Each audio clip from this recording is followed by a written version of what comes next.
If she said it was one harmless night at her ex's place, why did my single calm question about his wife turn my phone into a siren, like I had just touched the one wire they both swore no one would ever find? My name is Adrian Knox, and I learned a long time ago that the loudest lies always arrive dressed like a favor. My wife, Elaine, had a talent for making betrayal sound like logistics, like a harmless line item that should slide right past me without requiring a receipt. That night, her message landed on my screen with the casual sweetness of poison stirred into tea, and it was almost impressive how carefully she framed it, as if the words themselves were a padlock meant to keep my thoughts contained. Don't be jealous. It's just one harmless night at my ex's place. I read it twice, not because it was confusing, but because it was too clean, too pre-emptive, the kind of sentence people only write when they already know what the other person is about to feel. I didn't answer right away, because I wanted to see if she would add details, or if she would leave the story deliberately incomplete, so my mind would fill the gaps with blame I could never prove. The apartment around me felt too quiet for the hour, the kind of quiet that makes you hear the refrigerator breathing and the pipes clicking like nervous fingers. And in that silence, I noticed how alone I had become in my own home. The kitchen light was still on because I had been pretending I would cook dinner, and the cutting board was spotless because I had not touched it, and that small honesty was the only honest thing in the room. Elaine was always good at timing, and by timing I mean she was good at vanishing right when it would hurt the most to ask questions, because questions are easier to call unreasonable when the person asking them is stuck alone with them. I held my phone a little farther away, as if distance could make the message less intimate, and I finally typed the only response that felt true to me in that moment. Because truth is sometimes a blade you don't swing. You simply set it down on the table and watch who flinches. No problem. Does his wife know about this? Should I let her know they have a guest? I sent it without an emoji, without a lecture, without the kind of pleading that gives the other person control, and for a brief second I felt something like peace, because I had done the one thing she never expected. Then my phone blew up, as if I had pulled a fire alarm in a crowded theater, because the next few minutes were a chorus of incoming calls, frantic vibrations, and message previews that read like damage control, written by people who suddenly remembered consequences existed. Elaine called first, and she called like someone running downhill, not thinking about the fall at the bottom, only thinking about speed. I watched her name flash on the screen, and I let it ring longer than a good husband would, because a good husband would rush to reassure her, while I had finally grown tired of reassuring someone who kept lighting matches in the dark. When I answered, I didn't speak immediately, because silence is honest, and I wanted her to sit in it for a moment before she started painting me into the villain. She didn't wait long, of course, because Elaine never did. She asked what I was doing, why I would say something like that, why I was making it weird, why I was being dramatic, and it was almost funny how she tried to make my calm question sound like an act of violence. I told her I wasn't making anything weird, I was just being polite, and I could hear the strain behind her breath, the slight rush of panic she couldn't fully hide, the way her voice tightened as she tried to keep control of the narrative. She said there was no need to involve anyone else, that it was complicated, that I wouldn't understand, that she was just staying over because it was late and she was tired and she didn't want to drive, and each sentence was a new version of the same excuse with a different coat of paint. I asked her, still calmly, whether his wife was home, and there was a pause that lasted half a heartbeat too long, the exact length of time it takes someone to decide whether to lie or to choose a lie they already prepared. She told me not to do this, not tonight, that she was stressed, that I was embarrassing her, and I almost laughed at the word embarrassing, because nothing embarrasses a person like a spotlight they didn't control. While she spoke, a second call came in, and then a third, and then a string of messages from unknown numbers with the kind of urgency you only see when people realize they're not the only ones who can reach for the phone. One text said, "Who is this?" And another said, "Stop texting my wife." And another said, You better not start trouble. And the most interesting part was that I hadn't texted anyone besides Elaine. I hadn't found a number, I hadn't contacted a spouse, I hadn't even used a name. And yet somehow the ecosystem of their secrecy had responded like a disturbed hive. That told me everything I needed to know about how many people were already involved, and how brittle the entire arrangement really was. Elaine's voice turned sharp, and she demanded I promise not to message anyone, as if I had already committed the crime she was afraid I might commit. I told her I hadn't messaged anyone, and I asked her again, simply, "Does his wife know you're there?" Her answer didn't come in words at first. It came as a sigh that sounded like defeat, trying to disguise itself as annoyance. She said his wife was away, and then she corrected herself, and said his wife was sleeping, and then she said his wife didn't need to be bothered, and each correction was a crack that widened right in front of me. I didn't raise my voice because raising your voice is sometimes just a confession that you've lost control, and I wanted control more than I wanted comfort. I told her I would not do anything impulsive, and that if it was harmless, then transparency should be harmless too. She hung up on me, not with anger, but with the kind of rushed finality people use when they need to stop a conversation before it turns into a document. My phone kept vibrating, and I watched the notifications stack like bricks, each one another person trying to seal the leak before it became a flood. I sat at the kitchen table and turned the phone face down for a moment because I needed to hear my own thoughts without their noise. And in that quiet, I realized something that made my stomach go cold. If Elaine's ex had a wife, and Elaine was there for the night, then either the wife knew and accepted it, which would be its own kind of tragedy, or the wife didn't know, which meant Elaine's harmless night was built on someone else's ignorance. Either way, the fact that they were afraid of the question meant they were afraid of the wife, and fear is never about nothing. I flipped my phone back over and looked at the call log, because a call log is a small, boring truth that doesn't care about anyone's feelings. Elaine's calls were there, of course, but the unknown numbers were there too, and one of them had called twice, close together, which suggested someone hovering nearby with a phone in their hand, watching Elaine talk to me, watching how quickly she could shut me down. I did the simplest thing possible, because complicated moves are what guilty people rely on to distract from the basics. I took screenshots, not because screenshots are dramatic, but because they freeze a moment that someone else will later try to rewrite. I saved the lock screen previews, I saved the missed calls, I saved the timestamps, and I set the phone down again, feeling oddly steady as the situation tried to pull me into chaos. I wasn't hunting, not yet, and I wasn't trying to punish anyone, not yet, but I was done being the only person in the marriage expected to swallow discomfort quietly. Elaine had always called me jealous when I asked for clarity, as if jealousy was a dirty word that could shut down any conversation, and I had let that work on me for too long.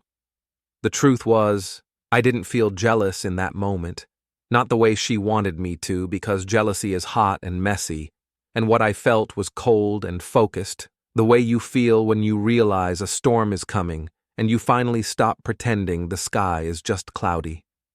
I thought about the wife I had never met, the woman whose home had become the setting for my wife's harmless night, and I imagined her walking into her own kitchen tomorrow morning, pouring coffee and trusting the air around her, not knowing what had happened inside it.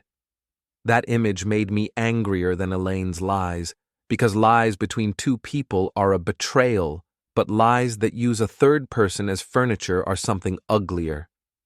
Another message popped up, this time from a number that wasn't unknown, because the contact name appeared as Trevor Hale, which I recognized immediately as the ex's name Elaine had mentioned in old stories, always with that rehearsed neutrality that never matched her eyes.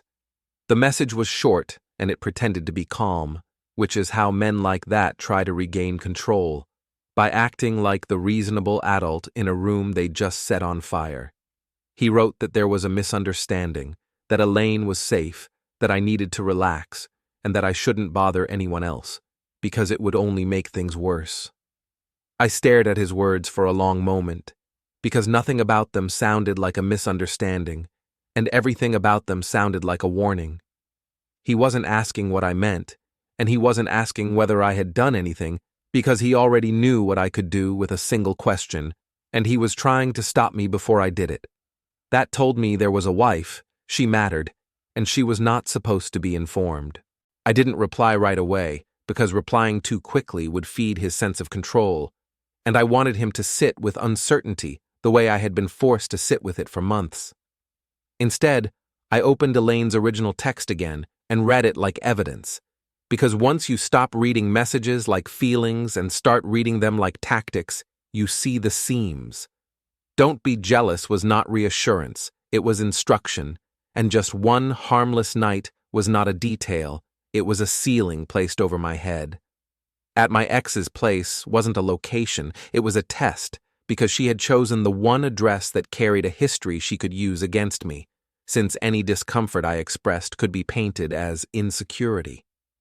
I set my phone down, stood up, and walked through the apartment slowly, noticing what I had been too numb to notice earlier, like how Elaine's favorite jacket was missing from the hook by the door, and how her charger wasn't on the nightstand, and how she had packed like someone who planned to stay. I felt a small, almost absurd regret that I had ever tried to fix this by being kinder, because kindness without boundaries is just permission.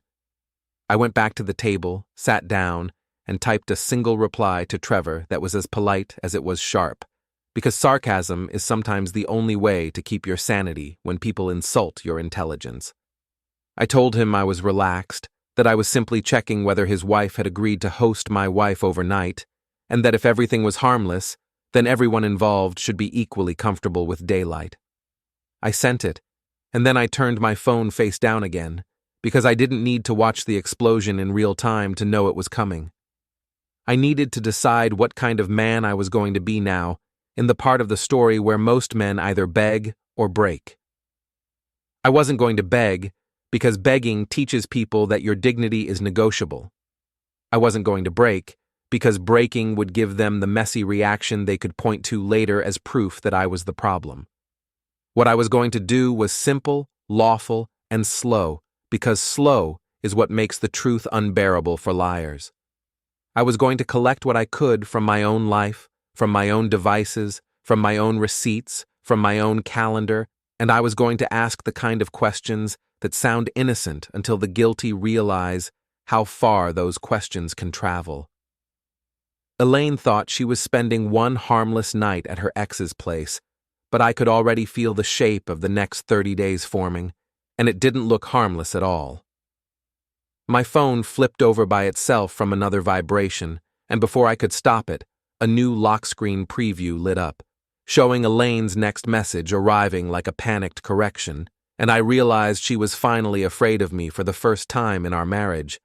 I slept in fragments, the kind of sleep that feels like someone keeps changing the channel in your skull, because every time my eyes closed, I saw the same glowing lock screen and the same calm sentence I sent that somehow detonated a small private war.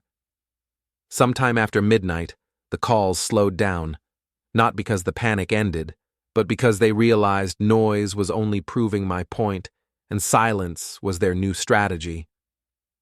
I lay on my back and listened to the apartment settle, to the heater clicking and the old building exhaling, and I kept thinking about the one person who had not called me at all, which was the person who supposedly mattered most in this arrangement, Trevor's wife.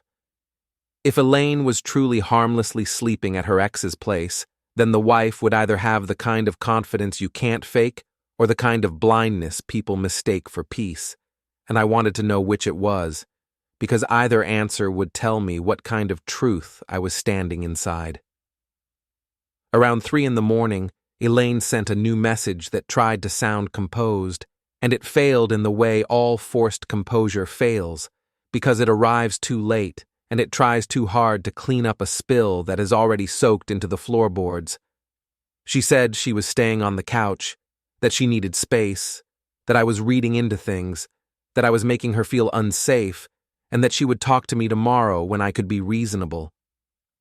I read it with the same quiet focus I would use on a contract clause, because that is what marriage becomes when trust dies. And I didn't answer her immediately, because my absence from the conversation was the first boundary she could not talk her way through. Instead, I opened the Notes app and started a timeline, not because I was being dramatic, but because drama is what liars call documentation when documentation threatens their comfort. I wrote the date and the time she texted me. I wrote the time I replied. I wrote the times the unknown numbers called, and I wrote Trevor's name and the message he sent, and I added one line that felt almost stupidly simple, but carried weight like a stone. Elaine insists it is harmless, yet everyone reacts like it is fatal. In the morning, the light came through the blinds in thin, dusty stripes, and my first thought was not anger, but logistics, because anger burns fast while logistics lasts. And I knew that if Elaine planned to reframe this later, the only thing that would survive her spin was what I could prove existed before she changed her story. I made coffee I barely tasted, and I sat at the table again with my phone and my laptop, not like a man plotting revenge, but like a man finally deciding to stop living inside a fog someone else controlled. The obvious temptation was to dig through everything, to rummage through her accounts, to become the kind of husband she would later describe as obsessive. But I did not need obsession, and I did not need anything illegal, because the truth she was hiding had already leaked into places she could not fully plug. I started with the easiest, cleanest source of truth in our home, which was the shared calendar we both used for normal life, the boring calendar that held dentist appointments, work meetings, and grocery reminders, because boring calendars are the worst enemies of exciting lies. I looked at the week view and found the gap where Elaine's time had supposedly been accounted for, and I noticed something small that would have meant nothing to a person who still trusted her, which was that a block labeled "Late Client Dinner" had been added only a few hours before she texted me. The invite had no location, no attendee list, and no notes, just a bland title that sounded like a shield, and the timestamp showed it had been created after her shift ended, which meant it was not a plan, it was a cover. I exported the week view as a PDF, saved it to my folder, and took a screenshot of the calendar header with the creation time visible, because my life had become the kind of situation where you either keep proof or you keep excuses, and I had already kept enough excuses for one lifetime.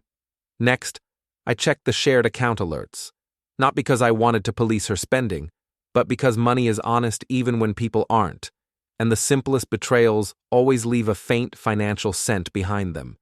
There was nothing spectacular at first, just ordinary purchases.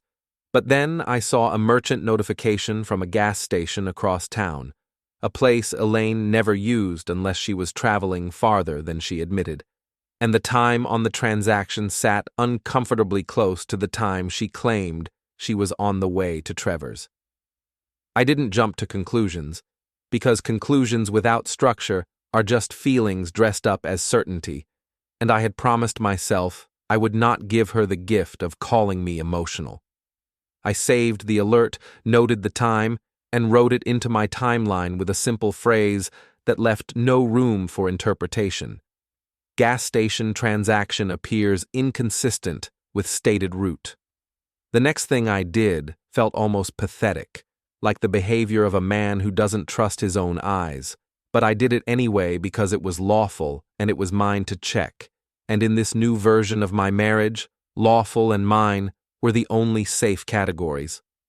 I opened our shared cloud album, the one that held vacation photos and birthday pictures, and the kind of smiling evidence people use to prove they had a life, and I scrolled through the memories that popped up automatically.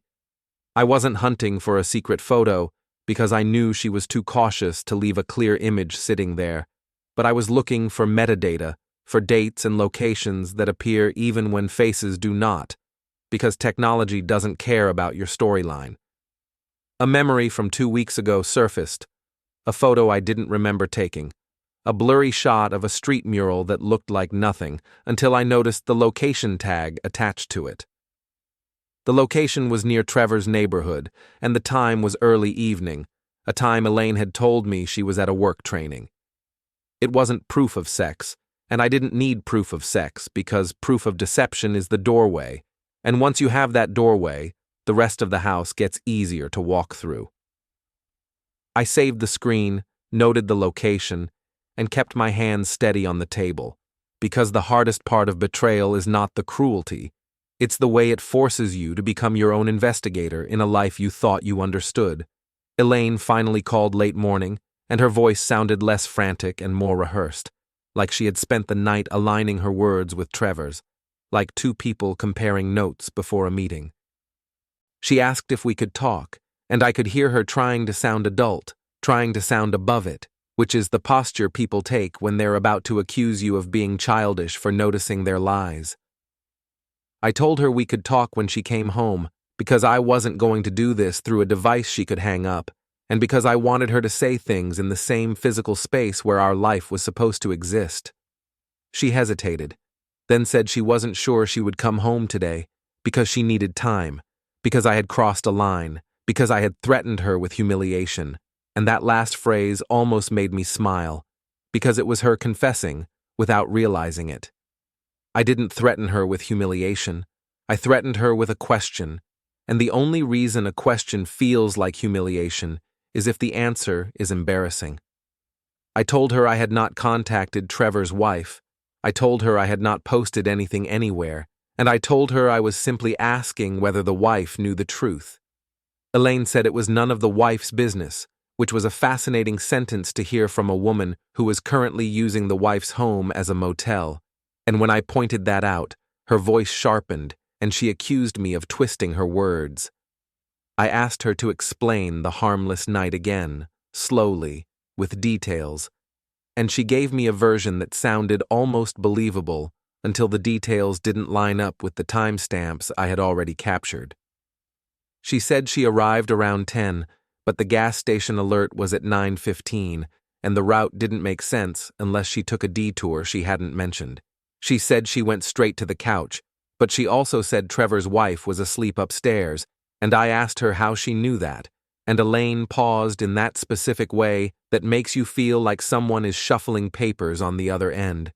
She said Trevor told her, and I asked why Trevor would announce his wife's sleep schedule like it was a weather report, and Elaine snapped that I was being disgusting. I let the word disgusting hang there because it was a protective insult, a way to make me feel ashamed for asking about boundaries, and I had finally stopped being ashamed of wanting my own life, to be honest. After the call, I did something that felt both petty and necessary, because petty is sometimes just self-preservation when your dignity has been treated like a toy.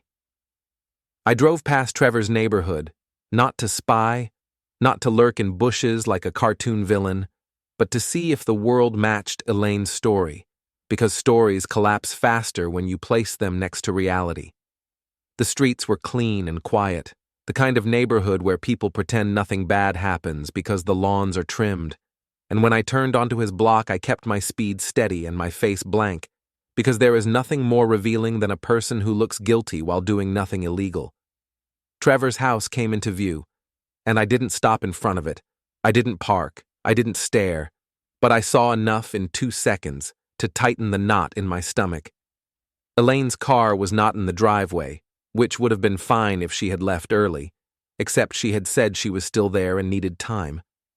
Then I noticed a second thing, a small sign of movement that didn't fit the harmless couch narrative, which was a suitcase near the side entrance, standing upright like it had been carried out recently. It could have been anything, and I didn't pretend it was definitive, but it was another thread, and threads are what you pull when you're tired of being wrapped in someone else's fabric. I went home and sat down again, because the apartment was the only place I could think clearly without the noise of her voice trying to rewrite the room around me. I looked at the messages from unknown numbers, and I realized something that made my pulse slow instead of speed up, because it was not fear, it was clarity. Those numbers had reached me too easily for a situation that was supposedly private, which meant Elaine had talked about me in advance, had warned them I might react, had framed me as the jealous husband before I even had the chance to be anything else. That meant she wasn't just lying about the night, she was managing perception. And managing perception is what people do when they plan to stay in the lie for longer than one evening. I opened my notes again and wrote a line that felt like a verdict. This is not a mistake. It is a system. Then I did the one thing that would change the shape of the next days. Not by force, not by threats, but by the quiet friction of a truth that could not be smoothed over. I searched for Trevor's wife on social media, not to stalk her, not to invade her life, but to locate the public version of reality that Elaine and Trevor were relying on to stay intact. It took less than 5 minutes, because people like Trevor always want to be seen, and wives like his are often displayed like proof of success. I found her profile, mostly tasteful photos, charity events, clean smiles, and a name that looked calm on the screen in a way I didn't trust. Her name was Maren, and the irony hit me immediately, because a woman with that kind of curated life is usually the last person anyone expects to be humiliated, which means she is also the most dangerous person to keep in the dark. I stared at her latest post, a picture of a dinner table set for two with a caption about gratitude, and I wondered if she had written it herself, or if it had been written around her, the way Elaine wrote her lies around me. I didn't message her, not yet, because I wasn't looking for a dramatic collision, and I wasn't looking to become the villain in someone else's marriage story. I wanted timing, and I wanted leverage, and most of all, I wanted the simplest form of justice, the truth placed exactly where it could no longer be ignored. The day dragged, and Elaine still didn't come home, and the longer she stayed away, the more obvious it became that she wasn't hiding from me. She was hiding from the consequences of being in the same room as a man who had stopped playing along. Late afternoon, a new notification flashed on my screen, and it wasn't from Elaine, it wasn't from Trevor, and it wasn't from an unknown number trying to intimidate me into silence. It was a tagged story screenshot sent by a mutual acquaintance, a person who didn't know the significance of what they were sharing, because they thought they were just sending gossip the way people toss crumbs. The image was grainy, the lighting dim, but the timestamp was clear, and in the corner I could see Elaine's hair and the outline of Trevor's shoulder close enough to make the couch story feel like a joke told by someone who hates you. The caption on the story was worse than the image because it was playful, casual, and confident, the tone of people who believe they are untouchable. My throat went tight, not from heartbreak, but from the sheer audacity of them turning secrecy into a public performance, while still expecting me to be polite at home. I saved the screenshot, added it to my timeline, and for the first time that day, I felt something like satisfaction, because this was no longer just my word against hers. As I stared at the screen, another message arrived from Elaine, and it was short enough to be a threat without looking like one, because she finally understood that I was collecting, not begging. She wrote that if I contacted Maren, she would make sure everyone knew I was unstable, and the moment I read that, I realized the story had shifted into a new phase, because when a liar threatens your reputation, they are admitting the only battlefield left is public. I put my phone down, looked at the quiet apartment, and decided that if Elaine wanted to turn this into a fight over perception, then I would bring her the one thing perception cannot survive, which was a timeline with dates, places, and receipts that didn't care who sounded nicer. Then my phone buzzed again, and this time the screen showed a notification request from an unfamiliar account that had one message waiting, and the name attached to it was Maren. Maren's message sat in my request folder like a clean envelope left under a dirty door, and for a full minute I didn't open it, not because I was scared of what it said, but because I understood what it meant, which was that the lie had finally reached the person it was designed to exclude. I stared at her name on the screen and did the mental math that people never talk about, the math where you decide whether you want truth or peace, and then you remember peace was already taken from you without permission. When I opened the request, her first line was almost polite, almost formal, the kind of tone you use when you're trying to keep your hands from shaking in public, and she wrote that my name had been mentioned in a way that felt like a warning, and she wanted to know why. I read it twice, because that word warning told me everything I needed to know about Trevor's operating system, which was that he didn't confess, he pre-framed. I could picture him in his clean, expensive kitchen, speaking calmly to his wife in that managerial voice men like him practice until it becomes muscle memory, explaining that there was a jealous husband, that there were misunderstandings, that there was drama, and that she should ignore it because serious people ignore noise, and I almost admired the consistency because he was treating his marriage like a crisis communication plan. Maren's second line asked if I was trying to contact her, and I had to laugh quietly, because if I had actually been trying, she wouldn't be reading a request. She would be reading a full sentence that landed like a brick. I didn't respond right away, because I wasn't going to dump my rage into the first opening she offered, and I wasn't going to make her do emotional cleanup for a mess she didn't create. Instead, I reread Elaine's earlier threat about calling me unstable, and I recognized the tactic for what it was, because people who plan betrayal love the idea that the betrayed person will behave badly, since bad behavior makes excellent cover. I made myself breathe, I pulled up my notes, and I decided that anything I sent Maren would follow the same rule I was now living by, which was simple, documented, and boring, because boring facts are the fastest way to kill a charming lie. I typed that I had not contacted her before now, that I wasn't looking for a fight, and that I wouldn't ask her to believe anything on my word alone. I told her my wife had claimed she spent the night at Trevor's home, and that her story triggered a chain reaction of calls and threats that didn't match anything harmless. I offered to show her time-stamped proof that my concerns were based on specific contradictions, and I told her she could decide what to do with that information without me pressuring her. I kept the message short, because long messages sound like speeches, and speeches are where people hide their manipulation, and when I hit send, my finger didn't shake, because the truth has a way of making you steady, even when your life is collapsing. Her reply came faster than I expected, which told me she wasn't casually curious, she was already unsettled, and she asked where we could talk without making it public. That line was important, because it meant she wasn't ready to blow up her world in front of witnesses, and it also meant she was smart enough to protect herself while she gathered facts, which made her dangerous in a way Trevor probably underestimated. I suggested a neutral place in daylight, a quiet coffee roaster tour spot I knew had cameras facing the street, not inside the corners, and had enough people around to keep things civilized without making it a spectacle. I also suggested a time that fit inside a normal workday, because secrecy that happens in business hours looks like normal life, and normal life is the best disguise for a conversation that might change two marriages. She agreed, and her only condition was that I not bring anyone else, which I found almost funny considering Elaine had apparently brought herself to Trevor's house and expected nobody to have questions. I said I would be alone, and I meant it, because I wasn't building a mob, I was building a record. I spent the next hour doing what I had learned to do overnight, which was preparing in silence while other people still thought noise was power.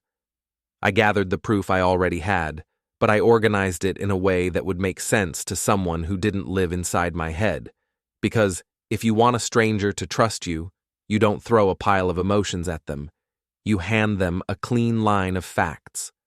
I created a folder on my phone with 3 items at the top: the exported calendar week view as a PDF showing the late added cover block, the merchant notification with the gas station timestamp, and the tagged story screenshot with its date stamp that placed Elaine too close to Trevor for comfort.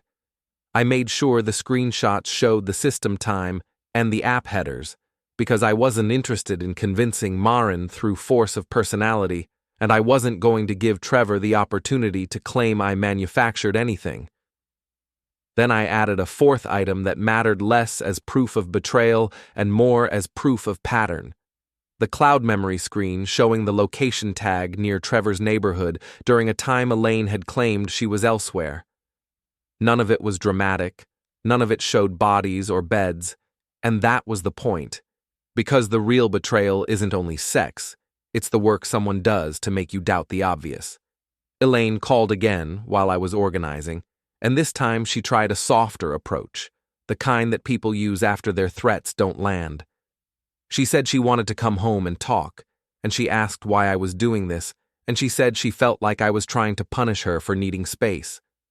I asked her where she was, and she said she was still at Trevor's, and I didn't say what I had seen on the drive-by, because I wasn't going to argue about a detail I couldn't document without becoming the guy lurking outside someone's house. Instead, I asked her one simple question, the kind that sounds harmless until it forces a liar to commit to a shape. I asked if Maren knew Elaine was there. Elaine paused, and then she told me to stop bringing Maren into this, which was another confession disguised as indignation, because if Maren truly knew, Elaine would have said yes and moved on. I told Elaine I wasn't bringing anyone into anything. I was simply trying to understand who had consented to the situation she was calling harmless. Elaine accused me of trying to sabotage her career and ruin her friendships, and I almost congratulated her for the creative writing, because she had managed to turn her own overnight visit into my alleged campaign. I told her I would talk when she came home, and then I ended the call before she could keep climbing the emotional ladder, because I was done being the audience for her performance. The coffee place was bright and too modern, all blonde wood and glass, and when I arrived, I sat where I could see the front door without looking like a paranoid idiot. I ordered something I didn't want and kept my phone face down on the table, because the point was to talk to a person, not to wave a screen like a weapon. Maren walked in 10 minutes later, and for a second I didn't recognize her from the curated photos, because real life has texture that social media scrubs away. She looked composed, but her eyes were tired in a way that suggested she hadn't slept, and she scanned the room with the attention of someone who knows the difference between privacy and isolation. When she saw me, she didn't smile, and I respected her for it, because smiles are often just masks people wear while they're bracing for impact. She sat down, kept her bag close, and asked me to start from the beginning without dramatizing. Her voice was controlled, but there was a thin edge under it, the edge of a person who has had their intuition dismissed too many times and is now ready to trust it again. I told her exactly what had happened, and I kept my language plain, because plain language leaves fewer escape routes. I said Elaine texted me claiming she would spend a harmless night at her ex's place, and when I asked if his wife knew, my phone blew up with calls and messages. I said I had not contacted Maren at that point, and I had not threatened anyone, and yet the reaction was immediate and aggressive, which suggested they were afraid of exposure, not annoyed by jealousy.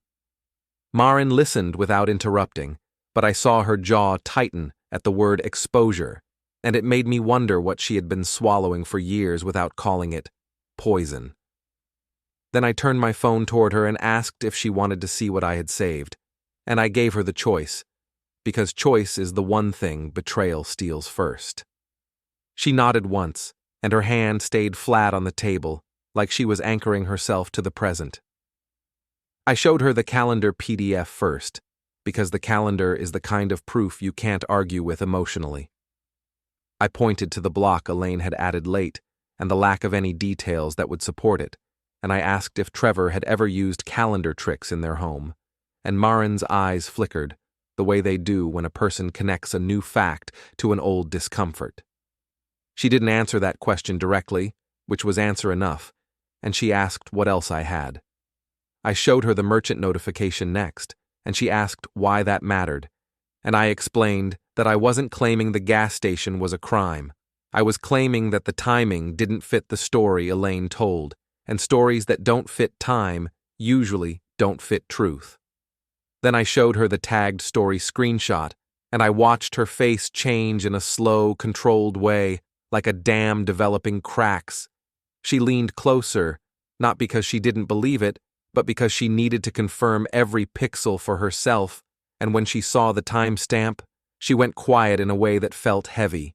For a minute, neither of us spoke, and I could hear the hiss of espresso machines and the low chatter of people who still believed their lives were stable.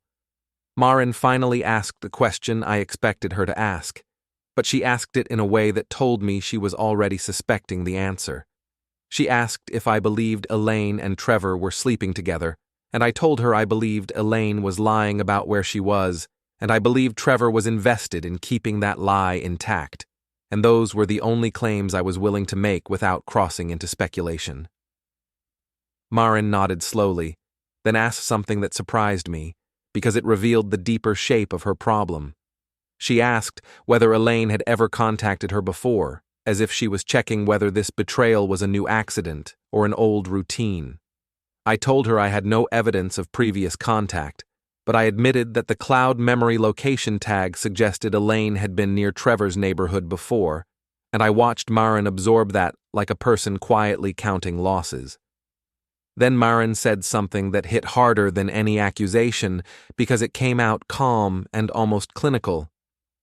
She said Trevor had told her last night that an unstable husband was harassing them, and that the woman staying over was just an old friend who needed a safe place. She said Trevor claimed the friend slept upstairs in the guest room and left early, and he emphasized that nothing inappropriate occurred, and as she spoke, I could hear the script in it, the tidy version of events designed to preempt questions.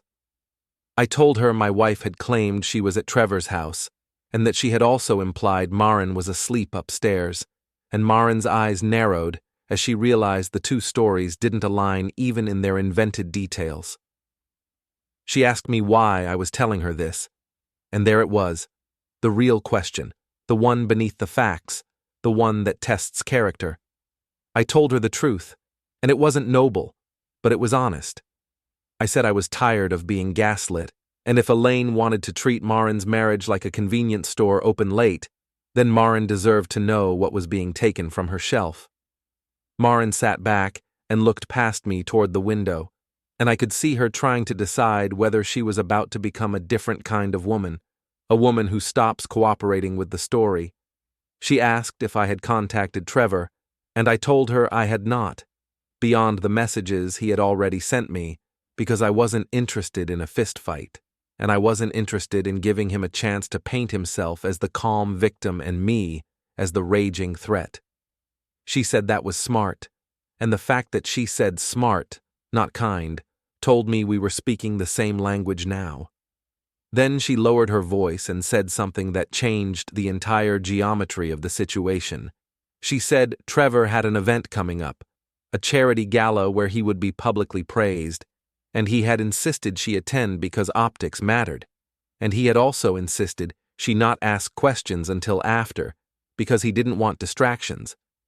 The word optics made my stomach turn, because it was the same concept Elaine had threatened me with, the idea that perception was the real currency, and I realized Elaine wasn't just cheating with an ex, she was participating in Trevor's larger machine. I asked Maren what she wanted to do, and she surprised me again by not saying she wanted revenge, and not saying she wanted to forgive, but saying she wanted proof that would hold up in the kind of room where Trevor usually wins. She said she wanted something documented, something that couldn't be laughed away as jealousy, and she wanted it within 30 days, because if she waited longer, he would rewrite the entire season of her life as her being dramatic. I told her I understood, and I told her I wasn't offering her a romance, and I wasn't offering her a partnership, and I wasn't offering her any of the cheap fantasies people sell to the betrayed. I told her I was offering her a clean dossier of facts, because facts were the only thing that made powerful men sweat. Maren nodded, and then she asked me for one favor that sounded simple until I understood the risk.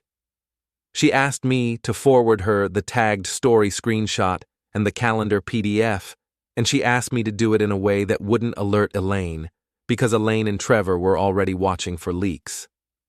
I told her I would send them from my device to her device right there, using a direct transfer, and she agreed. And as we leaned over our phones like two strangers sharing a secret, I realized this was the moment where Elaine's threat about my stability would either become real or become irrelevant. The files moved, The little progress bar completed, and Maren exhaled as if she had been holding her breath for years.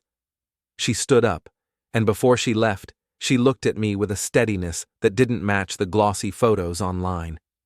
She said she would not confront Trevor yet, because confrontation without structure was what he wanted, and she said she would see me again after she checked one thing at home, one thing that would either confirm the pattern or change everything. I asked what thing, and she didn't answer, because she didn't owe me her plan, and she walked out into the daylight like a woman carrying something heavier than a purse. I sat alone for another minute, watching the door, as if Trevor himself might walk in and pretend this was all a misunderstanding, and then my phone vibrated with a new message from Elaine, and the preview showed only 6 words, but they were enough to make my throat go dry. She wrote that she knew I had met with someone, and she asked me whether I wanted to make this ugly, and as I stared at the screen, another notification appeared beneath hers, a bank alert for our shared account, showing a large transfer I didn't authorize, and the timing was so perfect it felt like a signature.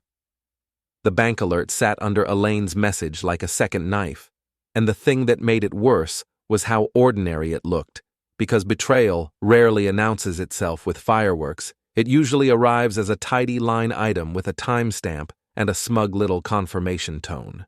I opened the alert, I saw the amount, and my brain did the old reflexive scan for innocent explanations, the way you look for a missing wallet in pockets you already checked.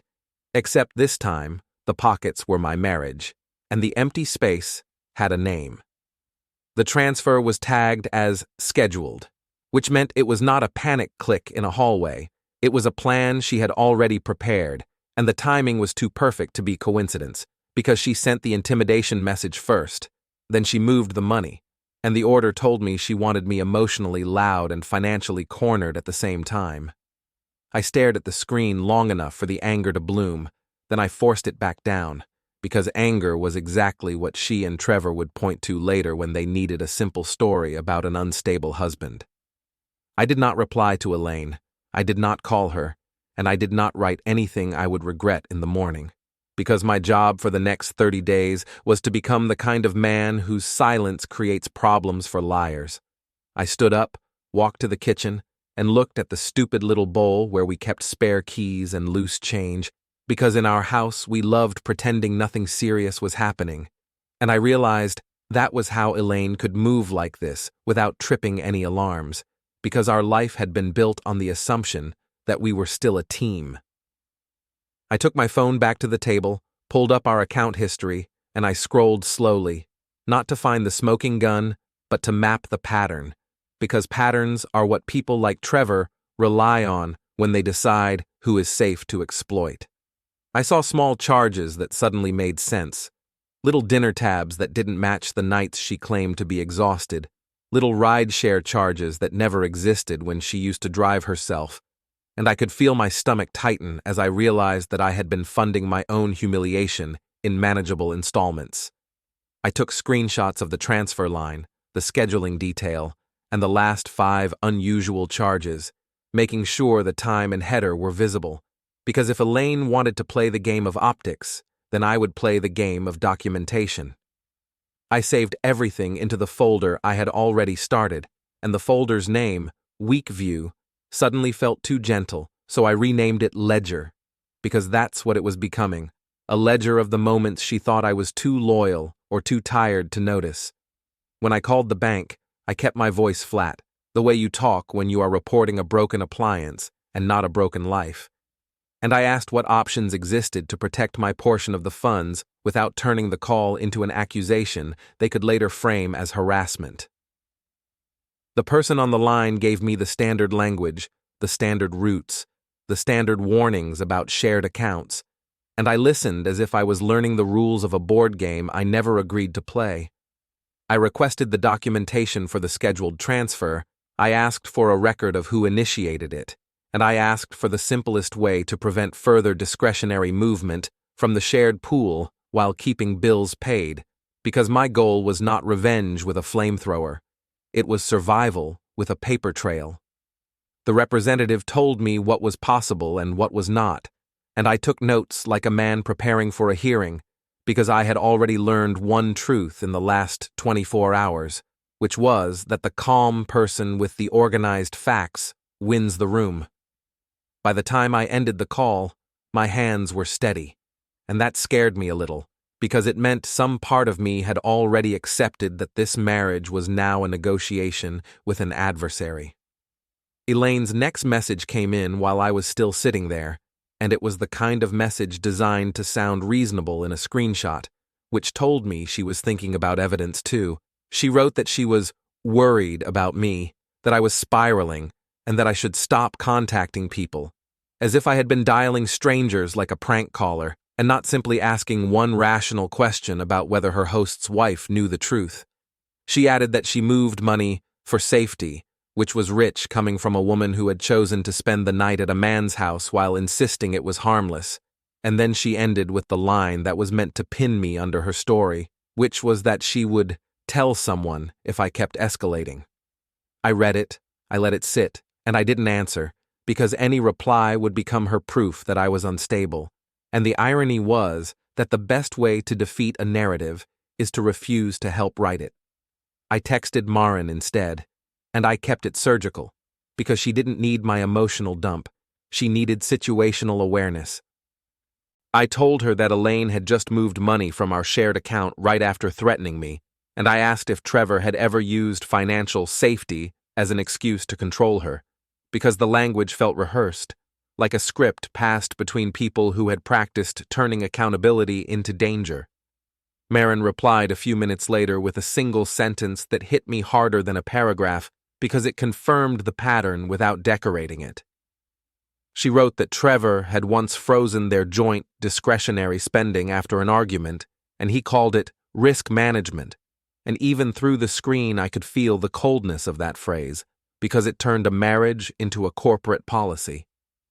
She added that she found something at home, and she wanted to show me in person, and she suggested we meet at a public library board meeting later in the week, because Trevor would be there, and she could not avoid him without raising his suspicion. The fact that she said board meeting told me exactly what kind of man Trevor was, the kind who collects rooms full of people as if they are assets, then uses the room to keep his private life unchallenged. The next day moved like a slow blade, because every normal moment felt fake, and every quiet second left space for my mind to replay Elaine's words with new meaning.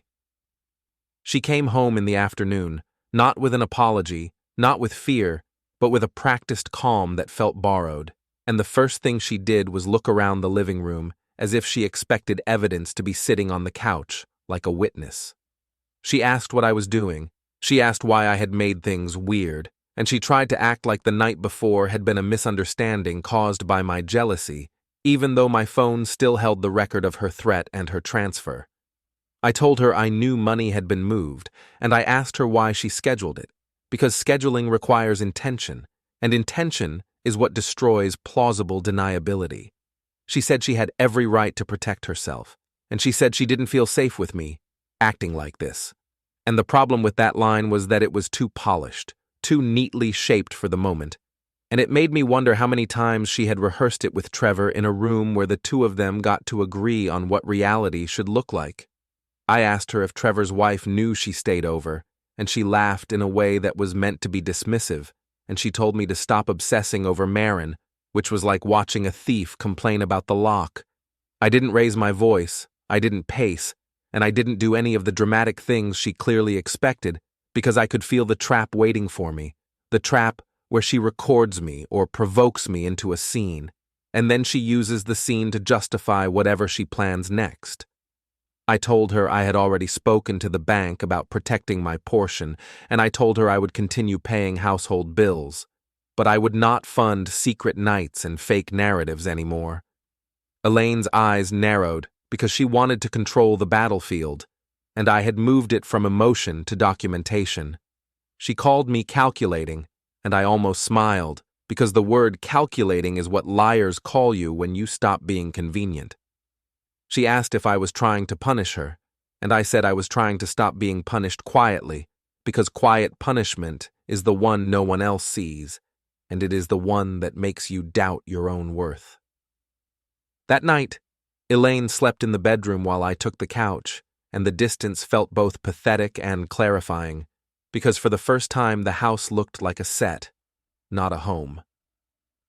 I heard her phone buzz twice, soft and brief, and I did not move, because I was not going to become the man she could accuse of spying, and I was not going to touch her device, because I had promised myself I would win this without breaking the rules.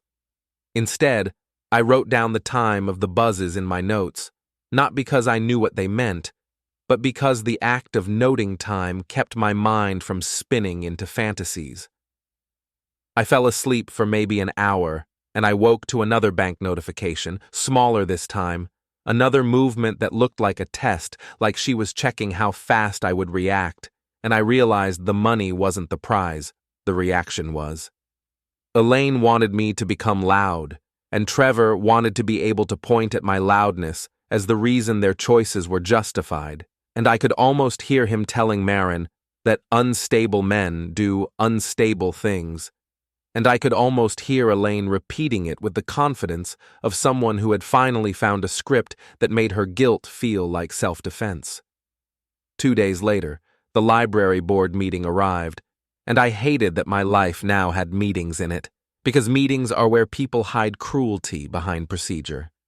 The building smelled like paper and lemon cleaner, and the lobby was full of familiar faces who believed they were coming to discuss budgets and programming, not the quiet rot under a man's polished smile. Maren met me outside the entrance, and she looked different than she had at the coffee place. Not softer, not calmer, but sharper, as if she had reached the point where her fear was turning into focus. She handed me a thin envelope and told me not to open it until we were seated, because Trevor had eyes everywhere, and that line made me laugh under my breath, because powerful men always think they invented paranoia. We entered separately and took seats on opposite sides of the room, and I watched Trevor as he walked in like he owned the air, greeting people by name, touching shoulders, smiling like he had nothing to hide.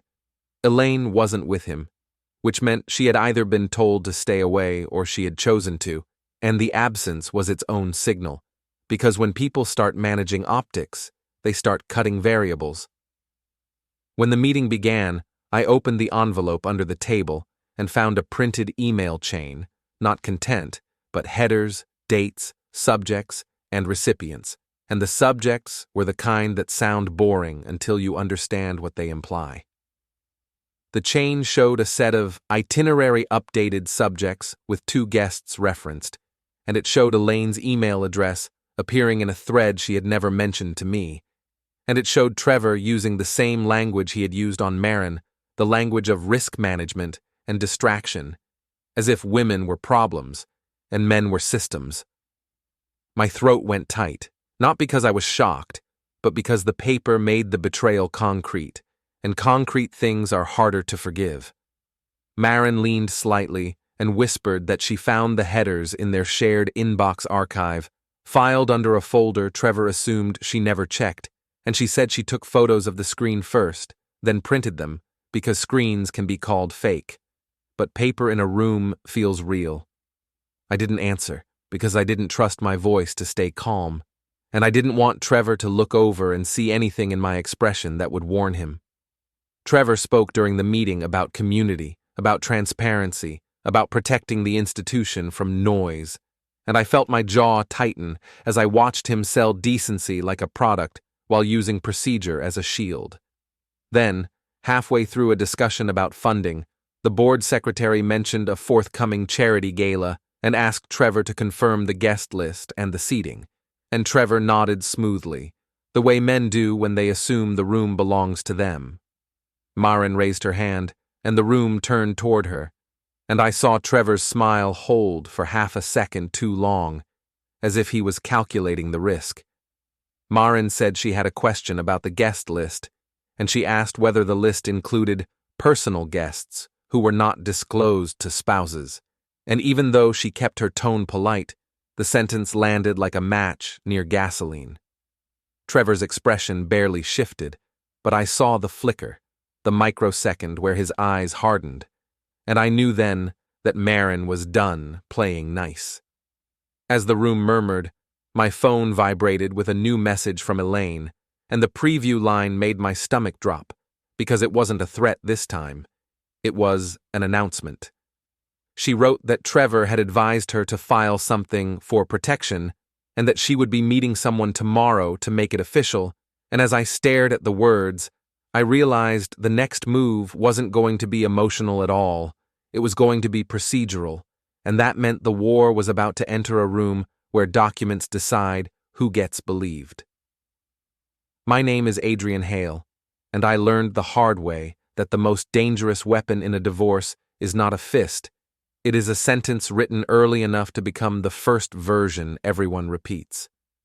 Elaine's message about protection was not panic, it was choreography, and what made me feel sick was how quickly she moved from careless lies to careful documentation, like someone who finally remembered the rules of the game and decided to win by the book. I sat in the library parking lot long after the board meeting ended, holding Maren's envelope in one hand and my phone in the other, watching the screen light up with Elaine's missed calls like a row of blinking warnings, and I kept thinking about how she had chosen the word advised, because that one word placed Trevor in the role of wise counselor and placed me in the role of unpredictable hazard. I did not call her back, because I could already hear the future version of that call, where my tone becomes aggressive, my questions become harassment, and my silence becomes withholding, which is how liars turn every option into a trap. I drove home slow, not because I was cautious, but because I needed the time to build a plan that was smaller than my anger. In the driveway, I sat for a minute and forced myself to breathe like a man with a pulse instead of a man with a vendetta. Then I walked inside and noticed the first thing Elaine had changed, which was the living room, because she had moved the photo frames on the shelf as if she was clearing space for a new story. She was in the kitchen with her phone on the counter, face down, and she spoke before I could say anything, telling me she was meeting someone tomorrow, telling me it was standard, telling me I was making her feel unsafe, and the way she delivered it was rehearsed, which meant she had already tested the script on Trevor and heard it come out clean. I asked her what exactly she planned to file, and she said she had not decided yet, which was another lie, because nobody uses the phrase for protection if they have not already pictured the document. I told her I would not argue with her, and her eyes narrowed like she hated the calm more than she hated the conflict, because calm leaves fewer fingerprints. I asked one question, the only one that mattered, which was whether she had told the truth to the person advising her, and she smirked and said that truth was subjective, like my life had become a philosophy class taught by someone who cheats on exams.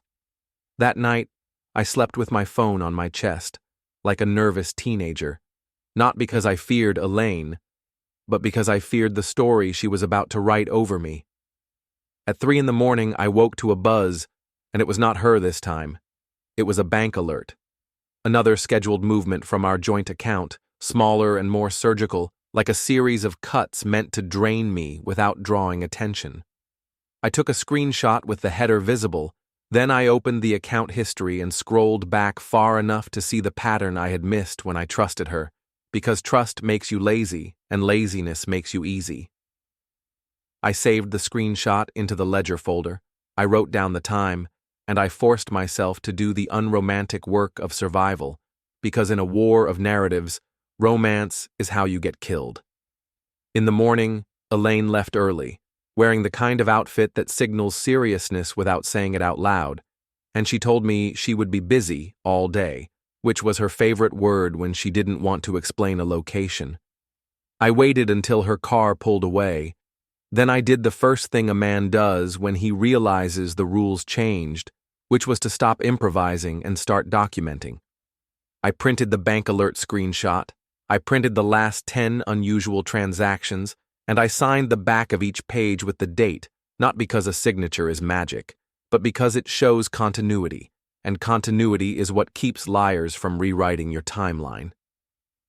Then I sat at the kitchen table and opened Maren's printed email headers again, reading them slowly, until my anger stopped being loud and started being sharp.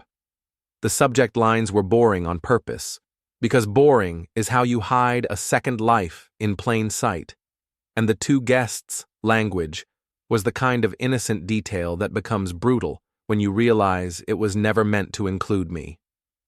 I did not go looking for new evidence in illegal places, because I was not going to become the villain Elaine needed, so I stayed inside the walls of what was mine. I opened our shared calendar on my own device, and I looked at the week view around the night she stayed at her ex's place.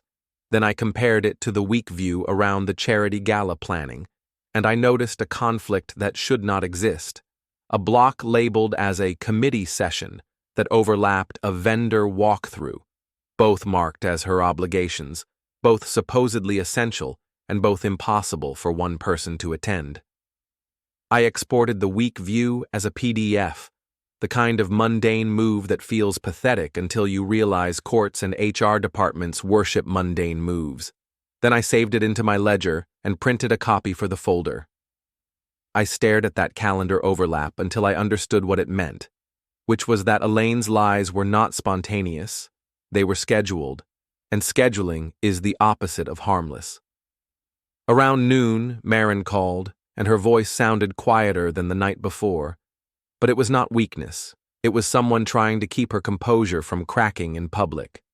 She told me Trevor had confronted her after the board meeting, not with rage, but with that controlled disappointment men like him use when they want to sound like the victim while tightening the leash. She said he asked if she was confused, if she was stressed, if she needed help, and she heard the message behind the words, which was that he would gladly paint her as unstable if she kept asking questions. She also told me something that changed the temperature of the room, even though we were not in the same room, because she said Trevor mentioned Elaine's name in a way that sounded practiced, like he had already categorized her as an asset he needed to manage. I asked Maren what she wanted, and she paused, then admitted she wanted the truth in a form that could survive scrutiny, because in her world feelings did not count, only facts did. I told her I wanted the same thing, and I meant it, because I had crossed the point where confrontation would satisfy me, and now I wanted consequences that fit inside 30 days and stayed inside the law. By late afternoon, Elaine's phone started blowing up again, only this time it was not her calling me, it was her calling someone else, stepping outside to answer, walking back in with her face rearranged into indignation. She told me her advisor said I was provoking her, and she told me she would not tolerate intimidation, and she asked if I had contacted her ex's wife again, as if the real crime was curiosity instead of betrayal.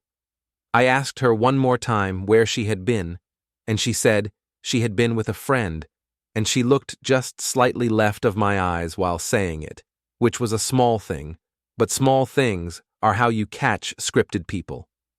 I told her I was going to speak to a mediator about separating finances, and she snapped that I was trying to control her, and I almost laughed, because the irony was so thick it could be bottled and sold. She threatened that she would tell them I was obsessed, and I said she could tell them anything she wanted, because I planned to show them dates, times, and documents do not care how dramatic you sound when you lie. That evening, while Elaine was in the shower, her phone lit up on the counter, face down, and I did not touch it, because my dignity was not worth the risk of being accused of snooping, but the lock screen preview displayed enough to be its own confession, a single line of text from a saved contact that wasn't a woman's name or a co-worker's name, just a nickname that made my skin crawl. The message said the meeting went fine, and that the paper option was strong, and I stared at the words long enough to memorize them without taking the screenshot, because I did not need to break my own rules to know what it meant. When Elaine came out, she saw me looking at the counter and she froze for a fraction of a second. Then she scooped the phone up too fast and asked what I was doing, and the speed of her movement told me everything her mouth would not. I told her I was making tea, and she stared at me like she was trying to decide whether my calm was an act, and I realized in that moment that my calm was no longer a choice. It was a weapon. Later that night, I sat at my desk and opened a clean notebook because sometimes the simplest tools are the hardest to argue with. I wrote the timeline in ink, one line per event, and I kept the language plain, because plain language is what survives cross-examination. I wrote her original text about the harmless night. I wrote my reply about the wife knowing. I wrote the time the calls started. I wrote the bank transfer alert. I wrote the board meeting date. And I wrote the moment she threatened protection. Then I made a second page with the evidence list, and I left space at the bottom, because I knew there would be more. I was halfway through when Maren sent me a photo of a new piece of paper she found, a printed seating draft for the upcoming charity gala, with names placed like chess pieces, and one detail stood out so sharply it felt like a spotlight. Trevor had placed Elaine 2 seats away from him, not next to a committee member, not next to a sponsor, but next to the empty seat reserved for his guest, and Maren's name was nowhere near his section, which meant he had already started moving her out of the picture. I stared at that seating draft until the anger returned, not loud, not frantic, but cold and exact, and I finally understood what Trevor was building. He wasn't just cheating, he was staging. He was using the gala as a public arena where optics would protect him, where proximity could be disguised as duty, and where any accusation could be dismissed as jealousy in a room full of polite faces. Elaine was helping him because helping him helped her, and if the paper option succeeded, she would not just escape the marriage, she would escape accountability by turning me into the danger that justified her choices. I closed the notebook. I placed the printed calendar PDF on top like a lid, and I told myself the next steps would be small, lawful, and relentless, because I had no interest in being the man who screams in the hallway. I wanted to be the man who walks into the room with one page, lets the room read it, and watches the strongest liar in the building realize his audience is no longer his. By the time the sun came up, the seating draft had stopped looking like paper and started looking like a map, because once you see how a room is being arranged, you begin to understand what kind of truth is being planned. And Trevor's truth was the kind that only works when it is framed by chandeliers, polite applause, and people who would rather smile than ask questions. I made coffee that tasted like metal. I stood at the sink long enough to watch the steam fade, and I kept thinking about the empty seat beside Elaine's name. Because emptiness is not neutral when a predator controls the guest list, and emptiness is how they create the illusion of fate. Elaine moved through the house with that tight, controlled purpose she adopted when she wanted to look like the adult in the room. And she spoke as if we were already in court, as if each word needed to be preserved for later, which was exactly why I limited my own language to the safest kind, the kind that cannot be clipped into a threatening soundbite. I did not ask where she was going, because I already knew she would give me a clean lie and store my reaction like ammunition. And instead, I asked for one practical thing, which was whether she intended to keep using the joint account for personal expenses without agreement. And the moment I said joint account, I saw her shoulders stiffen, because money is the only truth people like Elaine cannot improvise around forever. After she left, I sat at my desk and turned my notebook into something less emotional and more usable, because anger is not evidence, and grief is not a mechanism, and I needed mechanisms. I wrote a simple table with 3 columns: date, place, payment, or record. Then I started filling it in with what I had, including the bank alert, the calendar overlap, the board meeting time, the seating draft photo, and the words paper option that were still lodged in my throat like a fishbone. I printed the table, I slid it into a clear sleeve, and I wrote the date on the sleeve itself with a permanent marker, because the more ordinary your process looks, the harder it is for someone to paint it as obsession. Then I opened my email and sent a short, formal message to a mediation office, asking for the earliest available appointment for separation terms and account boundaries, and I kept the tone neutral enough to survive being read aloud by a stranger. When the confirmation came back, I saved it, printed it, and signed the back, because once you decide to be quiet, you have to be quiet with discipline, and discipline means you treat every step like it might be inspected later by someone who dislikes you by default. Maren called late morning, and the sound of her breathing before she spoke told me she had spent the night doing the same thing I had done, which was trying to sleep while your mind keeps practicing different versions of humiliation. She told me Trevor had made breakfast for her with exaggerated tenderness, like a man who thinks kindness is a substitute for accountability. Then he had shifted, carefully and smoothly, into questions about her new friends, the kind of questions that are actually warnings. She said he mentioned my name without saying my name, referring to me as that husband, as if my identity was less important than my role in his story, and she admitted she felt trapped in her own house because Trevor had begun turning shared spaces into surveillance without devices, using tone, timing, and presence the way a skilled bully does. I told her I would not ask her to do anything risky, because the fastest way to ruin a righteous plan is to push someone into heroics they never signed up for. But I also told her she did not have to stay alone inside his version of reality, and I suggested we meet somewhere public where neither of us could be cornered. She chose a bank branch near a shopping plaza, not because she trusted banks, but because banks have cameras and witnesses and staff trained to keep things orderly, which makes them the opposite of the private rooms where predators thrive. I arrived early and asked to speak to a representative about separating discretionary spending and documenting recent joint account movements, and I made sure every request I made was something any spouse could request without sounding theatrical.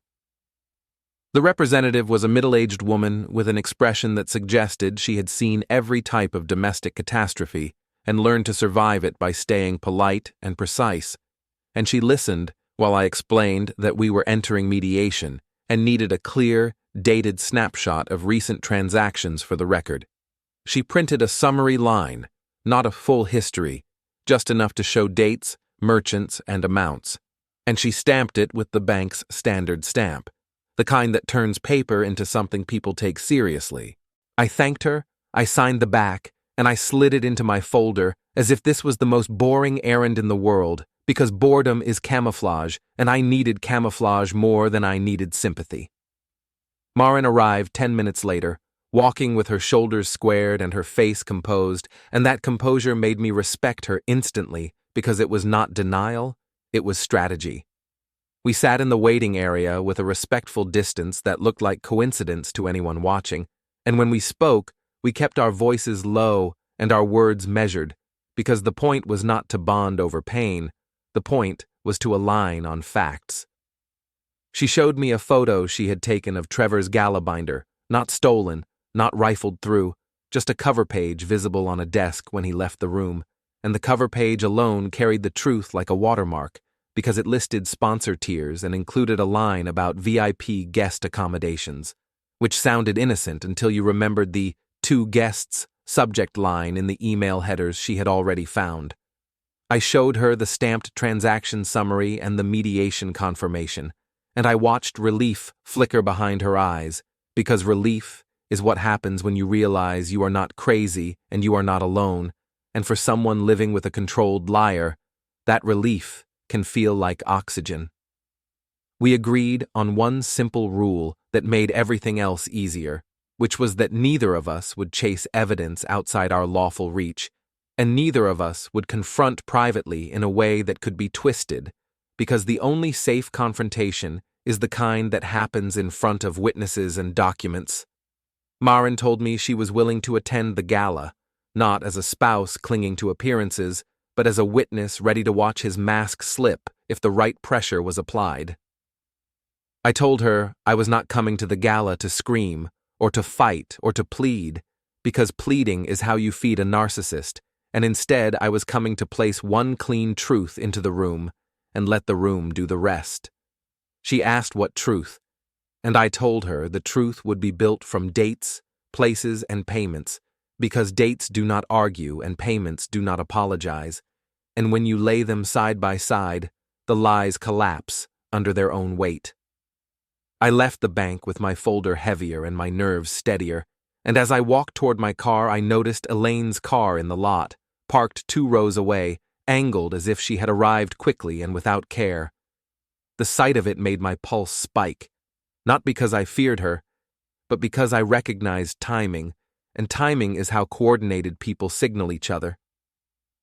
I got into my car, locked the doors out of habit, and watched the bank entrance through the windshield, telling myself I would not create a scene, because scenes are gifts to people like Elaine.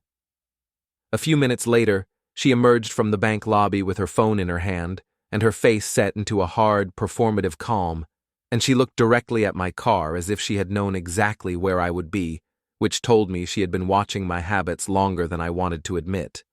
She walked toward me with brisk steps that said she wanted control more than conversation, and when she reached my window, she did not knock gently like a normal person. She tapped hard with 2 fingers, the kind of tap that feels like a command. I lowered the window halfway, keeping the gap small on purpose, and I asked what she needed in the flattest tone I could manage. She told me I was following her, and she said it loudly enough that a passerby could hear. Then she asked why I was harassing her at her bank, as if she owned public spaces the way she owned narratives. I did not argue with her accusation, because arguing would validate it, and instead I stated a single fact, which was that I had a mediation appointment confirmed, and I was documenting joint account spending for that process, and I said it like I was reading a grocery list. Her eyes flashed with irritation, because facts spoken calmly are what liars cannot fight without looking like liars, and she pivoted to her next tactic, which was to threaten that she would tell her advisor about my behavior, and she emphasized the word again like a badge. I did not ask who the advisor was, because I already knew, and I did not tell her I knew, because knowledge is only useful if the other side does not know you have it. I told her she could speak to anyone she wanted, and I reminded her, politely and clearly, that all communication about finances and separation terms could go through mediation if she preferred, because mediation is a witness, and she hated witnesses. For a moment, she looked like she might escalate, and she leaned closer, and I saw the old version of her emerging, the version that loved provoking reactions, and then pretending the reaction was the problem. I refused to give her that pleasure, and I kept my voice even, and I asked her to step back from my car, not as a threat, but as a boundary.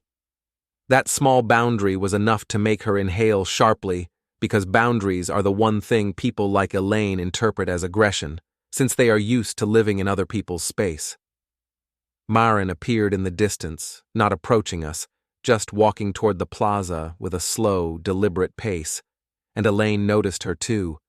And I watched Elaine's expression change like a curtain being pulled, because Maren's presence in the same public space introduced a risk Elaine had not planned for.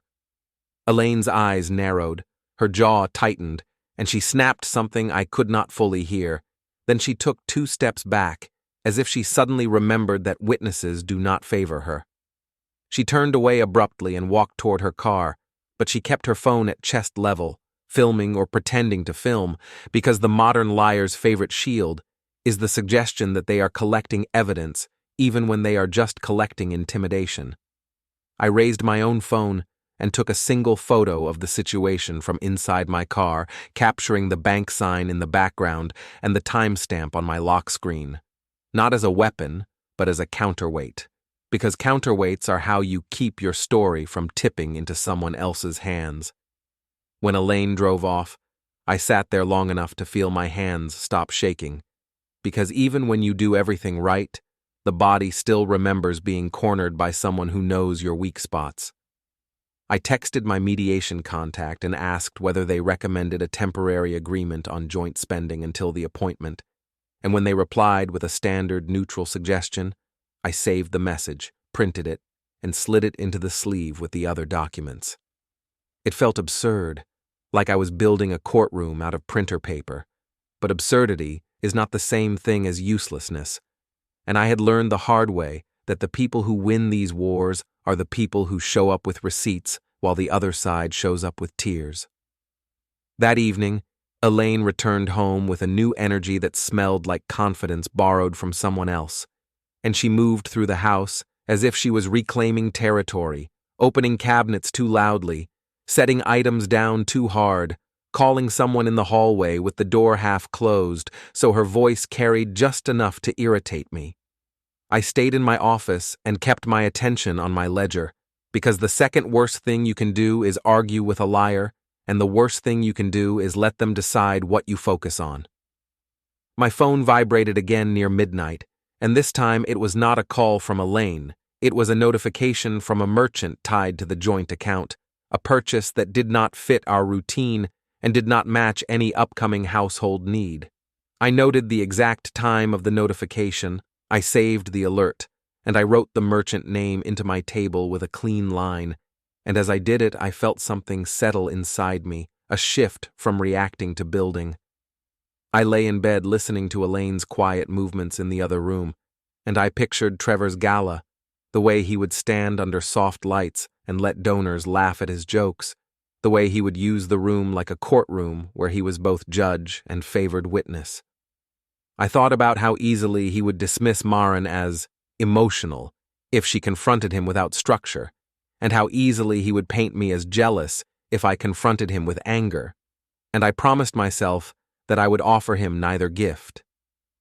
I would give him something colder, something cleaner, something that required no belief at all, because belief is optional, but timestamps are not, and when the time came, I would let silence do what shouting never could. The morning after the bank, the house felt like a staged set that had lost its lead actor, because Elaine moved through rooms without speaking and still managed to make every surface sound offended. And I realized she was not trying to punish me with silence, so much as training herself to believe her own version of events before someone else asked her to recite it. I kept my routine intact on purpose, because routine is the only kind of normal that survives betrayal. And while she watched me from the edge of door frames, I made breakfast, packed a lunch I did not need, and left the house at the same time I always left, as if we were still the kind of couple whose problems could be solved by pretending the clock did not notice. In the car, I opened the folder only once, long enough to confirm that the stamped transaction summary and the mediation confirmation were still there. Then I closed it again, because documents work best when they feel inevitable rather than desperate. I drove to my office, parked in my usual spot, and sat for a minute with the engine off, letting the quiet settle over me like a coat, because this was the part where most people would pick a fight, demand confessions, and drown themselves in words that cannot be proven later. Instead, I wrote 3 new lines on the evidence table: the time Elaine confronted me, the location, and the fact that she tried to frame me as stalking in a public place. Because if she wanted to build a story about me, then I wanted the earliest draft of that story recorded in my handwriting, with my date on paper that did not argue. The next alert came right on schedule, as if betrayal had found a rhythm and decided to stick with it. And it was another merchant notification connected to the joint account, another expense that sounded like a harmless errand until you looked at the place and the hour and realized it was a location people choose when they want to be seen without being recognized. I did not call Elaine to ask, because calling would give her a stage, and I did not text her to accuse, because accusations are just invitations for better lies. So I did the most insulting thing you can do to someone who thrives on emotional chaos, which was to treat it like paperwork. I noted the exact time of the alert, I saved the screenshot, and I printed it. Then I signed the back with my initials and slid it into a clear sleeve, because signatures are boring, and that is why they work. Maren texted first, and her message was short enough to be safe and careful enough to tell me she had learned the same lesson, which was that the wrong kind of communication becomes evidence for the wrong person. She told me Trevor had moved from sweet to sharp overnight, and that he had asked her, in that soft voice that pretends it is curiosity, whether she planned to embarrass him at the gala, as if embarrassment was a sin and betrayal was just a hobby. She told me he was calling it a healing night, which sounded like a joke someone would write if they hated everyone in the room, and she admitted she was frightened by how quickly he could flip from charming host to private tyrant without changing his posture. I told her I would not push her into anything public before she was ready, because pressure makes people break in unpredictable ways, but I also told her the room we were walking into would already be designed to protect him, which meant our only advantage was preparation. The gala itself was not a surprise, because Trevor loved predictable spectacles, and the invitation had been circulating online in the kind of polite, glossy posts that people share when they want to be associated with status rather than charity. What surprised me was how quickly Elaine began preparing, as if the night belonged to her, because she spent an afternoon on her appearance with the intensity of a soldier shining boots, and she made 2 phone calls behind closed doors, and she left the house with a garment bag over her shoulder like a woman carrying proof of her innocence. When she returned, she told me the gala was important for her network, and she said it as if the word network erased the rest, as if you could dip betrayal in professional language and make it tasteful. I watched her plan without commenting, and that restraint was not forgiveness, it was strategy. Because in a war of narratives, the first person to protest is the first person to be cast as unstable. Instead, I focused on the only thing that could not be argued with later, which was chronology, and I pulled up the shared calendar on my own device, the one Elaine insisted we keep for efficiency, and I found the overlap she had missed, the overlap she could not erase without admitting she had edited something. The gala was listed, clean and public, and her harmless night was listed as an empty block with a vague note, and in between there was a small appointment marker that could not exist if her story was true, because it required her to be in 2 places at once. I exported the week view as a PDF, printed it, and highlighted the overlap with a plain yellow marker, because bright colors are for children and bureaucrats, and I needed to think like a bureaucrat. That afternoon I met Maren again, this time in a public cafe where the staff did not care who we were, which made it safer than any private living room. She arrived wearing sunglasses, even though it was overcast, and she took them off only after she sat, which told me she was tired of being watched by the wrong eyes. I slid the highlighted calendar page across the table without drama, and I let her absorb it at her own pace, because people accept facts faster when they think they discovered them themselves. Her mouth tightened, and she did not cry, because she was the kind of woman who saved her tears for the bathroom mirror, and she said Trevor had been pressuring her to attend the gala as a united front, which meant he feared the optics of her absence more than the truth of his behavior. We talked about Trevor the way you talk about weather that can kill you, with respect and with a plan, and she admitted something that sounded small until you understood the shape of it, which was that Trevor had started adjusting details of the gala program at the last minute, adding names, shifting seating, asking for flexibility in a tone that made staff obey without understanding why. She said he had used that same tone during their marriage whenever he wanted to reshape reality, and she said she was beginning to realize he did not cheat for pleasure as much as for power, because power tastes better to men like him than affection ever could.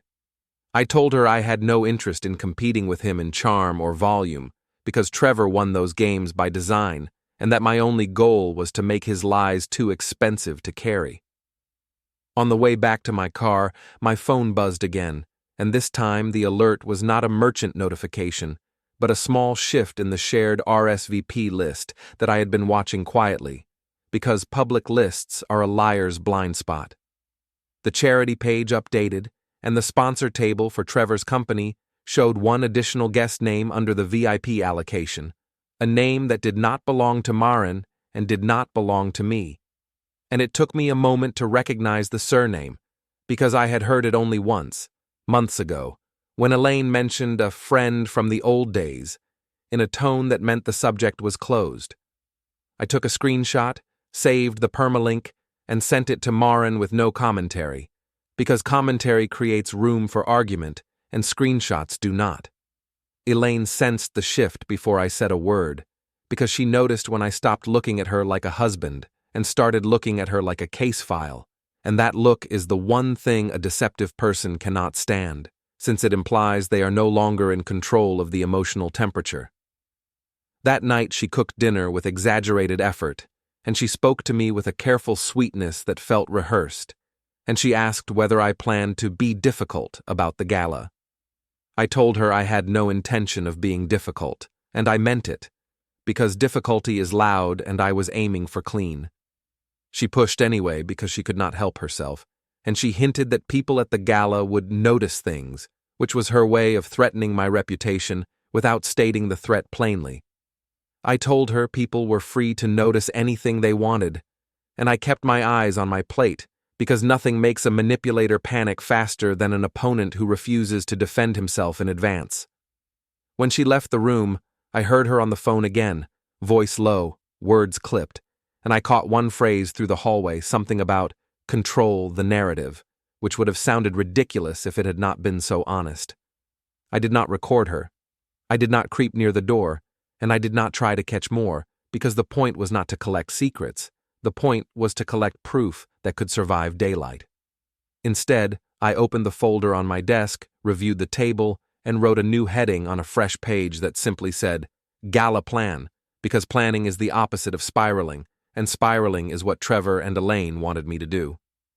I listed what I knew in plain language: Elaine's text about a harmless night at Trevor's place, my response about his wife knowing, the phone blowing up with calls, the joint account alerts, the calendar overlap, the RSVP list change, and Elaine's attempt to frame me at the bank. Then I wrote what I needed, which was one confirmation that linked Elaine to Trevor's house at the time she claimed she was simply visiting, and one confirmation that linked Trevor's planning to Elaine's presence at the gala in a way that could not be waved away as coincidence. I did not need a confession, because confessions get retracted, and I did not need a dramatic confrontation, because drama gets rebranded, and what I needed was a small, undeniable chain, because chains do not care who screams. 2 days before the gala, the next piece arrived like a quiet gift, and it came from the most ordinary place possible, because ordinary places are where liars get lazy. I was at a convenience store near the office, buying something I did not want, when my phone lit up with a lock screen preview from Elaine's number, and the preview displayed just enough of the message for the truth to leak through, because she had forgotten that previews exist. It was not romantic language, not the kind a cheater thinks is incriminating, but a logistics message with a time and a phrase about parking out back, and the sender name was not saved, just a number, which was typical of someone trying to keep their phone clean while their life stayed dirty. I took a screenshot of the preview immediately, because reflex matters in moments like this, and I noted the exact time beside it in my notebook, because timing is the skeleton under every lie. That night, I showed Maren the screenshot in a public place with neutral light and people nearby, because I wanted her to feel safe while she absorbed it, and she looked at the message for a long time without speaking, and when she finally lifted her eyes to mine, there was a cold clarity there that told me she had crossed a line internally from hoping to knowing. She did not ask me what I planned to do, because she understood the kind of man I was trying to be now, the kind who did not shout, and she simply asked whether I had enough to protect myself if Trevor tried to turn this into a war. I told her I was not trying to win a war, and I meant it, because wars destroy everyone, and what I wanted was something narrower and cleaner, which was to remove Trevor's ability to play hero in a room full of witnesses. When I came home, Elaine was in the bedroom trying on jewelry in front of the mirror, and she turned her head when I entered with the slow confidence of someone who believed she had already succeeded. She asked how my day was, and her tone carried the light, casual cruelty of a person who expects you to swallow humiliation politely. I told her my day was productive, and I sat on the edge of the bed with my shoes still on, which she hated, because it broke her sense of order. She asked, with that little smile, whether I planned to attend the gala, and I told her I planned to attend because I had been invited and because I had no reason to hide. For the first time in days, her smile slipped, and the fear behind it was brief but real, because she had expected me to retreat into private suffering, and instead I was stepping into public light with a folder of boring, lethal paper. She recovered quickly, because she always recovered, and she said she hoped I would behave, as if behavior was the only issue anyone should worry about. I nodded as if I agreed, and I watched her turn back to the mirror, adjusting her necklace like a woman preparing for a portrait, and I understood something that steadied me more than any evidence ever could, which was that Elaine was not preparing to be honest. She was preparing to be believed, and the only antidote to belief was proof placed where belief could not survive. I went back to my desk, opened the folder, and added the lock screen screenshot to the sleeve. Then I wrote one final line under the gala plan heading that felt almost merciful in its simplicity. I wrote, "Let them choose silence or the record," and when I capped the pen, I felt the shape of the night ahead, not as revenge, not as romance, but as a controlled collapse, the kind where no one gets hurt and no one goes to jail, but the right people lose the only thing they truly worship, which is their ability to lie without consequences. The day of the gala arrived the way bad news always does, not with a bang, but with a calendar reminder that pretended it was neutral, and I spent the morning acting like a man who still believed in small tasks, because small tasks are how you stay human when your life has turned into a file cabinet. I shaved slower than usual, not to look better, but to think better, and while the mirror showed me the same face I had always had, it also showed me the new habit I had developed, which was checking my own expression for any hint of anger that someone else could later label as instability. Elaine moved around the kitchen with the controlled energy of someone performing normal, and she made coffee without asking if I wanted any, which was her quiet way of telling me she was still offended that I refused to beg, and I watched her choose silence the way other people choose weapons. When she finally spoke, she did it the way she always did when she wanted to sound reasonable, because she mentioned traffic, parking, and the start time, as if our marriage had only ever been about logistics, and I answered in the same tone, because matching her calm was the first way to make her feel unsafe. I left the house early, not because I feared being late, but because I wanted my timeline to be cleaner than hers, and I wanted a full hour where I controlled the sequence of events before Trevor's stage managers and Elaine's rehearsed smile could distort it. I stopped by a print shop near the venue, the kind of place that smelled like toner and tired ambition, and I printed one more copy of the Weekview Calendar PDF, the highlighted overlap, and the merchant alert screenshot. Then I asked for them to be placed in clear sleeves, because paper that looks official is harder to dismiss as spite.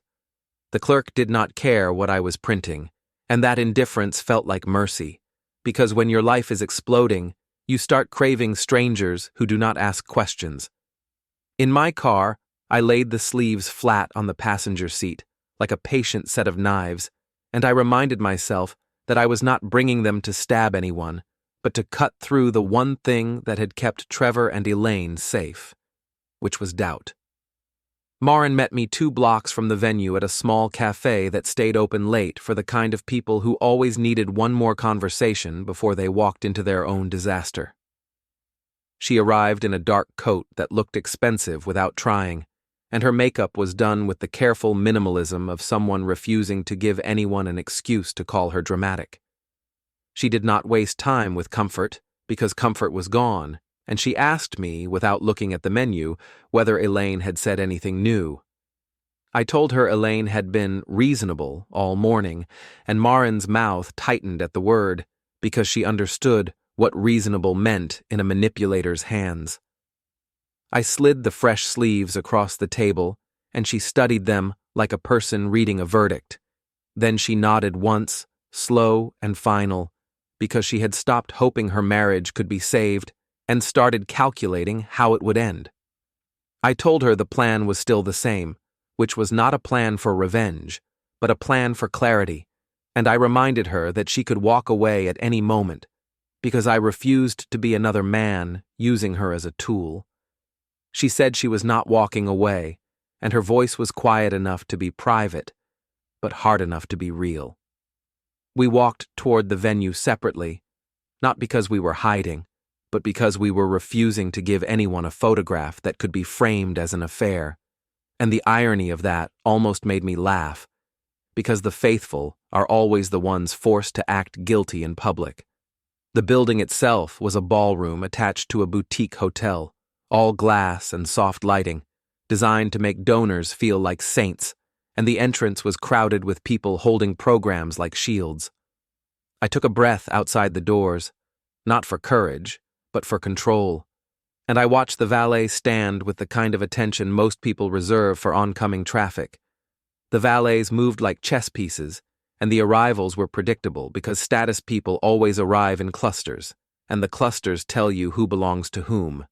I saw Trevor's company logo on a sponsor banner, I saw the event photographer setting up a preview station near the lobby, and I saw the check-in tablet at the registration desk, glowing like an altar for names. Inside, the sound was engineered, which meant it was loud enough to feel alive, but controlled enough to keep conversations shallow, and as I moved through the crowd, I kept my posture relaxed, because nothing terrifies a liar more than the man he expects to explode, who instead looks bored. I checked in under my own name, accepted my badge, and thanked the volunteer like a polite stranger, because politeness creates witnesses, and witnesses create pressure. The volunteer handed me a program booklet, and I flipped it open as if I cared about the schedule, but what I really cared about was the seating layout, because seating is where the truth slips out when people think it is only design.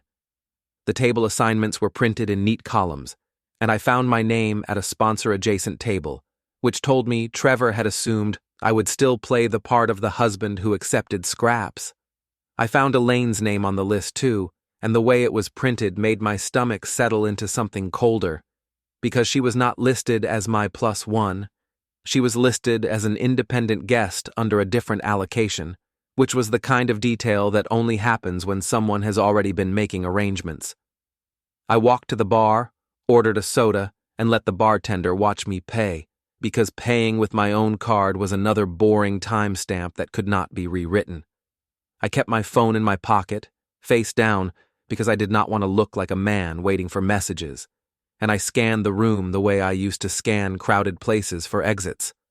When I saw Trevor, he was exactly what he always was, which was charming from a distance and predatory up close, and he moved through donors like he owned their gratitude. He spotted me almost immediately, and his smile widened into something that looked friendly until you remembered he used the same smile when he terminated people for fit. He approached with an arm half raised, like he might shake my hand. Then he stopped short, as if the air between us was contaminated, and he gave me a look that said he had decided I was beneath him. I nodded once, small and neutral, because nods are not invitations, and I let my eyes move past him as if he were a coat rack. Elaine arrived 10 minutes later, and she did not arrive alone, which would have been too honest, but she also did not arrive fully escorted because she wanted plausible distance. She appeared near the registration desk with her hair perfect and her posture practiced, and for a second she looked like the version of herself I had married, the version that knew how to make rooms soften around her. Then she saw me, and her expression shifted the way a dancer shifts when she realizes the floor is wet, and she recovered with a smile that had no warmth behind it. She walked toward me with the measured steps of someone approaching a camera, and she kissed my cheek in a way that felt like a performance, not affection, and the people around us saw a couple, not a fracture. She asked whether I was behaving, in that sweet tone that always meant threat, and I told her I was enjoying myself, because nothing insults a saboteur more than the idea that their sabotage has failed. Maren entered the ballroom a few minutes after Elaine, and the timing mattered, because Trevor's eyes went to her the way a man's eyes go to his property when he fears it might leave. She did not rush to him, and she did not cling to him, because she had learned that clinging only teaches a predator he can yank harder, and she moved like a guest, not a wife. Trevor intercepted her near the sponsor banner, touched her elbow as if guiding her, and she gently removed her arm from his hand with a smile that looked social but felt surgical. The move was small, but I saw it land, because Trevor's jaw tightened for a fraction of a second, and that was the first visible crack in his control. Elaine watched the exchange too, and her eyes flicked from Maren to Trevor and back again, and I could almost see her recalculating her safety in real time. The first speeches began, the kind where people applaud the idea of generosity without learning any names, and I stayed near the perimeter, close enough to see, far enough to avoid being pulled into conversations that could later be twisted. I noticed the event photographer's preview station light up with test frames, and I watched the assistant scroll through shots with casual speed, because people around cameras always get careless.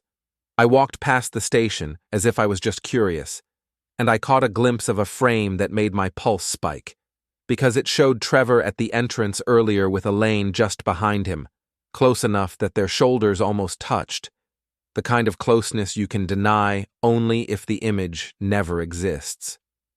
I did not ask for a copy, because asking would be a scene, and scenes are where Trevor thrives, but I noted the time the frame was taken on the screen because the timestamp was visible in the preview interface. I kept walking, calm and slow, because the room was full of people trained to notice discomfort, and I refused to provide it. Elaine approached me again during the dinner transition, and this time she tried a different angle, because she asked whether I had been talking to Maren, as if friendship itself was a betrayal. I told her I had greeted Maren politely, which was true and insulting, because politeness was the only thing Elaine had left as a weapon. Elaine's eyes narrowed, and she said she hoped I understood that Trevor was important and that people like him could make things difficult. And she said it as if she were warning me about weather instead of confessing she had allied herself with the storm. I told her I understood, and I let my gaze drop briefly to her wrist, where the bracelet sat perfectly aligned because the smallest tells matter, and Elaine always adjusted jewelry when she was lying. She asked me again whether I planned to do anything stupid, and I told her I planned to do nothing at all, which was not a lie, because proof is not action. Proof is gravity. When the guests were called to their seats, I walked to my assigned table, and I found that the place settings had changed since the printed program, which meant Trevor's team had been making late adjustments, and late adjustments are always where the truth leaks. My seat card was still mine, but the card beside it had a new name printed, and that name belonged to a man I recognized from the RSVP list screenshot, the surname Elaine had once mentioned as Old Days. The fact that he was now seated near me was either a coincidence or a mistake, and I did not believe in coincidences anymore. I watched Elaine scan the tables, and when she spotted the same name near mine, her face tightened in a way she could not fully hide, and she looked away too quickly, which confirmed it was not a coincidence. Across the room, Maren took her seat without touching Trevor, and Trevor leaned toward her as if to whisper, but she turned her head slightly toward the table, forcing him to either speak louder or stop, and he stopped because he could not risk being overheard.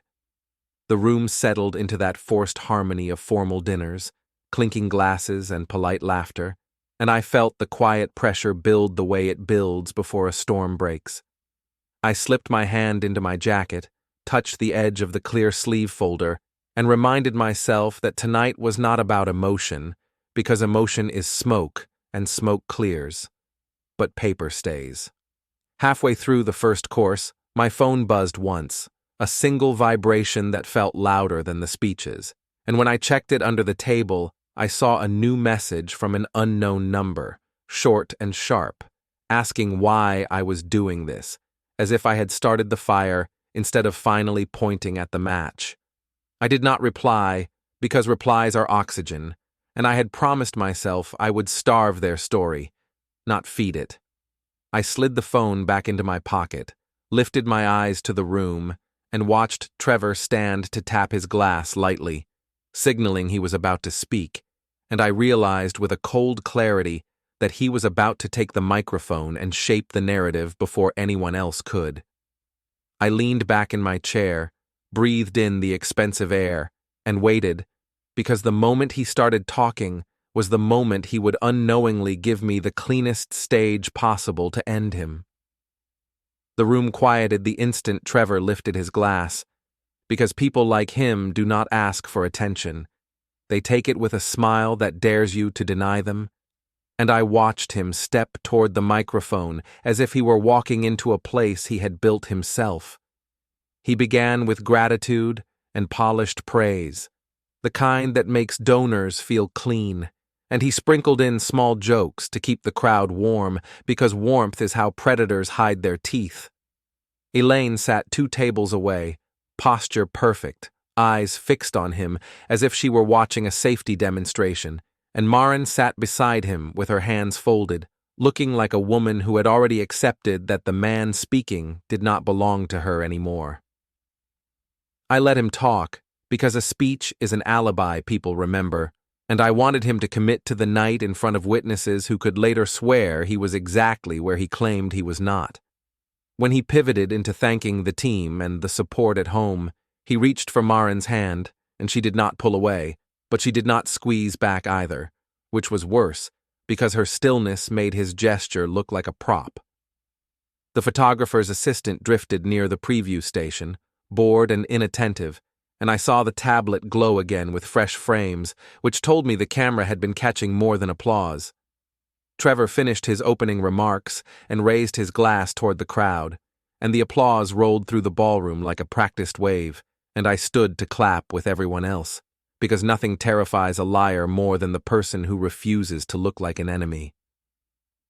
Elaine's gaze found mine across the distance, sharp and searching, and she gave me a thin smile that tried to remind me she still believed she controlled the narrative, as if narrative mattered more than receipts. I excused myself from my table with the same polite tone I used at funerals. Then I walked straight to the registration desk, not to cause a scene, but to place myself where systems leave paper trails. The volunteer coordinator recognized me from earlier and asked if I needed anything, and I said I was looking for the event manager because I had a concern about a sponsor policy line.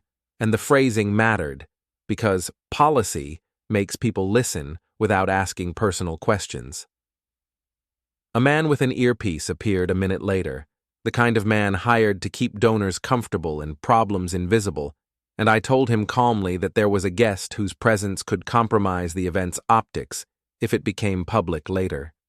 He asked who, and I told him I would rather show documentation than gossip, and I slid one clear sleeve forward just enough for him to see the highlighted overlap and the merchant alert, because I was not asking him to believe me.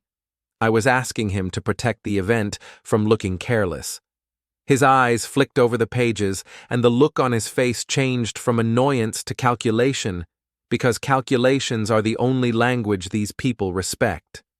He asked whether I wanted him to remove anyone, and I told him I wanted nothing dramatic. I only wanted the event staff to follow their own guidelines, which meant the burden was no longer mine.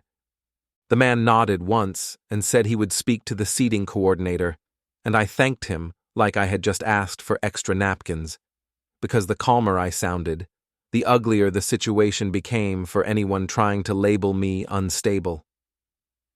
I walked away before he could ask more, and as I returned toward the tables, my phone buzzed again, then buzzed again, then buzzed in a frantic rhythm, because somewhere in the ballroom, someone's private little structure had started to collapse. Elaine caught me near the hallway that led to the restrooms, moving faster than she had all evening, and her voice came out low and furious as she demanded what I had done. I told her I had done nothing, which was still true, because I had not lied, yelled, or threatened, and she hated that my hands were clean. She said Trevor's assistant had approached her table. She said the seating had been corrected, and she said it like a crime, because correction is always a crime to someone living on distortion. I asked her calmly why a simple correction would upset her, and she stared at me the way people stare when they realize the question is a trap they cannot accuse without revealing themselves. She tried to pivot into blaming me for humiliating her, for embarrassing her in front of everyone, and I almost laughed, because she had never cared about embarrassment until it belonged to her. Across the room, I saw Maren rise from her seat and step away from Trevor, and Trevor followed her with a smile that looked friendly but had panic behind it. The event manager I had spoken to appeared beside Trevor's table, leaned down, and spoke a sentence that made Trevor's face stiffen, and then Trevor glanced around the ballroom as if searching for the source of a smell he could not name. His eyes found mine, and for the first time all night, his confidence slipped, because he realized I was not reacting. I was arranging.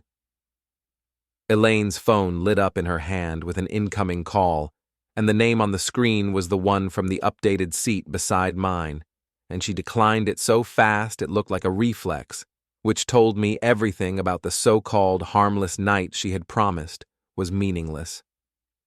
I walked back to my table and sat down slowly, because slow movements make people watch, and I wanted them watching. Trevor returned to the microphone a few minutes later, not for the program, but to regain control, and I watched his smile tighten as he tried to recover the room. Behind him, on the edge of the ballroom, the photographer's assistant scrolled the tablet again, and I saw the same entrance frame flash by, Trevor and Elaine close enough to be undeniable, and I felt the last of my hesitation disappear. I did not need to shout, and I did not need to threaten, because the night had already started doing the work for me, and all I had to do now was choose the moment to let the truth land where it could not be picked up and thrown back. By the time Trevor climbed back onto the stage, his voice had the smoothness of panic wrapped in training, and the crowd kept clapping because people hate silence more than they hate lies. He tried to reset the room with a joke and a thank you, but the event manager stayed near the aisle, and the board secretary did not leave her seat, because adults do not hover like that unless a record is about to be made. Maren returned to the table alone, her face controlled and pale, and when Trevor looked for her, he found only the empty chair beside his place card, which forced him to keep smiling while his eyes searched for an exit. Elaine stood near the hallway with her phone glued to her palm, swiping away calls as if each ring could be blamed on me, and she kept flicking her gaze from Trevor to Maren to the tablet station because she understood finally that the night was no longer private. I walked to the event manager again, not rushing, not hiding, and I asked whether the board chair wanted the documentation entered into the record so nobody could later claim hearsay. He hesitated, then nodded once, and he waved the board secretary over with a discreet motion that looked like courtesy but functioned like a summons. She stepped into the side corridor with a laptop tucked under her arm, and I handed her the clear sleeve and the printed timeline page I had signed on the back, because paper with dates is the opposite of drama. She asked me to confirm that I was the account holder for the merchant alert line, and I confirmed it without adding emotion, and she asked whether the calendar overlap export came from a shared household calendar, and I confirmed that too, because the less I embellished, the harder it became to dismiss.